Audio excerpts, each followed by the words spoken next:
فیصل آباد کا نوجوان یو کے پہنچتے ہی اس دنیا سے رخصت ہو گیا۔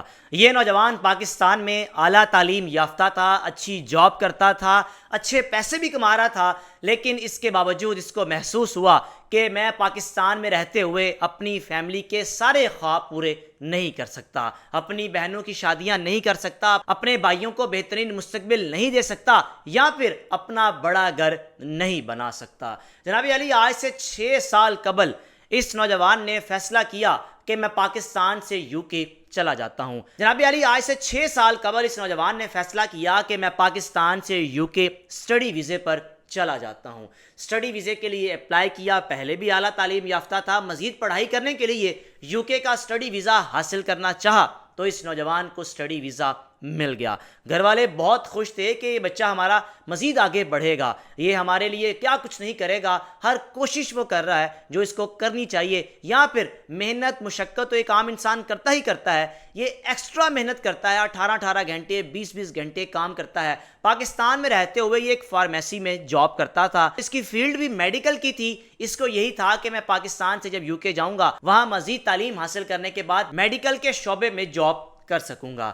جناب علی وہاں جا کر تعلیم کا آغاز کیا۔ 1 2 سال 3 سال 4 سال انتہائی مشکل تھے۔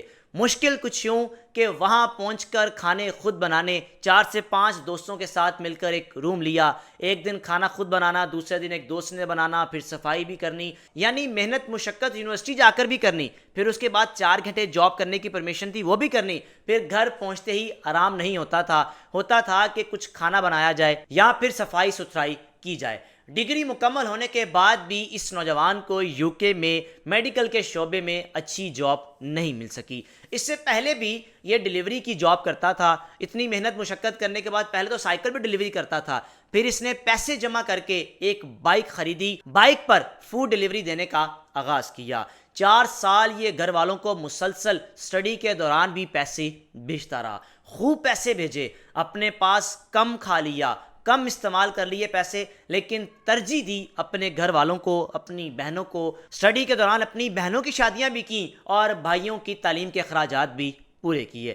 اب اس نوجوان کو 6 سال ہو چکے تھے، واپس آنے کا نام نہیں لے رہا تھا، چاہتا تھا کہ کسی طریقے سے مجھے ورک ویزا مل جائے۔ ورک ویزا تو نہ مل سکا، یہ اسٹڈی ویزے پر رہتے ہوئے یہ اپنا کام کرتا رہا۔ اب جناب فوڈ ڈیلیوری کے دوران رات کے 3 بج رہے تھے، یہ اپنی منزل کی جانب رواں دوا تھا، یعنی ایک کھانے کا آرڈر ڈیلیور کرنے جا رہا تھا۔ اس کا سامنا ہوا یو کے میں موجود چوروں کے ساتھ۔ اب یو کے میں جو کالے وہاں پر جو ڈکیت ہوتے ہیں، جو چور ہوتے ہیں، ان کے پاس پسٹل یا ان کے پاس کوئی گن وغیرہ نہیں ہوتی، ان کے پاس چاقو ہوتا ہے، ان کے پاس چھری ہوتی ہے، جس کو دکھا کر خوف زدہ کر کے وہ لوگوں کے ساتھ لوٹ مار کرتے ہیں۔ اب رات 3 بجے جب اس کا سامنا 3 سے 4 چوروں کے ساتھ ہوا، اس نے مزاحمت کی، اس نے کوشش کی کہ میں ان چوروں سے اپنی جان بچا سکوں، میں اس بائک کو بچا سکوں جو میں نے پائی جوڑ کر اپنے لیے لی، جس وجہ سے میں رزق حلال بھی کماتا ہوں، اور کئی گھنٹے کام کر کے یہ نوجوان خوب پیسہ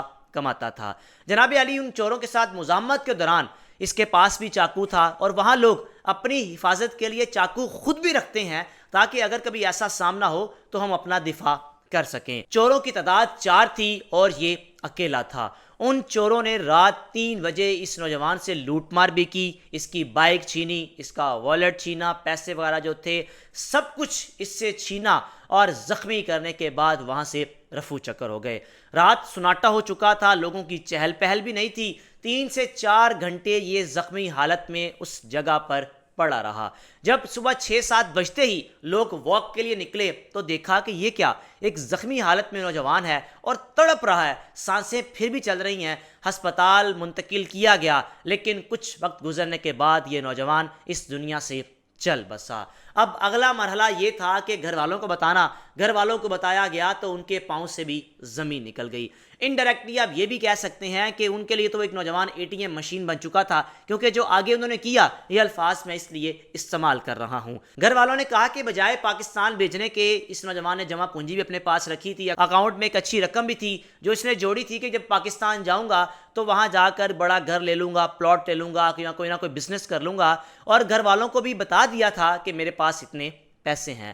گھر والوں کا ریئیکشن کچھ یوں تھا کہ آپ ایک کام کریں۔ دوستوں نے جب رابطہ کیا فیملی سے تو کہنے لگے کہ تدفین کا انتظام پاکستان میں کرنے کے بجائے یو کے میں کر دیں، کیونکہ جب اس کے بے جان جسم کو پاکستان تابوت میں ڈال کر لایا جائے گا اس کے اخراجات بھی ہمیں ادا کرنے پڑیں گے، اس کے اخراجات جو اس کے پیسے وہاں پر ہیں اس میں سے ادا کرنے پڑیں گے۔ آپ ایک کام کریں، تدفین اس کی یو کے میں ہی کر دیں، جو بھی اس کی جمع پونجی تھی اس جمع پونجی کو آپ پاکستان ہمارے اس اکاؤنٹ میں بھیج دیں۔ یوں 6 سال کی محنت، 6 سال کی مشقت، 6 سال کی جد و جہد کے بعد اس نوجوان کو یہ ملا کہ گھر والوں نے بھی اس کے بے جان جسم کو لینے سے انکار کر دیا۔ پردیسیوں کی بڑی بڑی دردناک کہانیاں ہوتی ہیں، ایسی ایسی سٹوریز ہوتی ہیں کہ یقین جانی جنہیں سن کر دل دہل جاتا ہے کہ جو شخص اپنے گھر والوں کا مستقبل بہتر کرنے کے لیے اپنا مستقبل خراب کر لیتا ہے، یا جب وہ کسی حادثاتی موت کا شکار ہوتا ہے تو گھر والے کس طرح اس سے منہ موڑ لیتے ہیں۔ رائے کا لازمی اظہار کیجیے گا اس نوجوان کے بارے میں کیا کہنا چاہیں گے، اور خاص طور پر فیملی کے لوگوں کے بارے میں کیا کہنا چاہیں گے۔ میزبان کو اجازت دیجیے، اللہ حافظ۔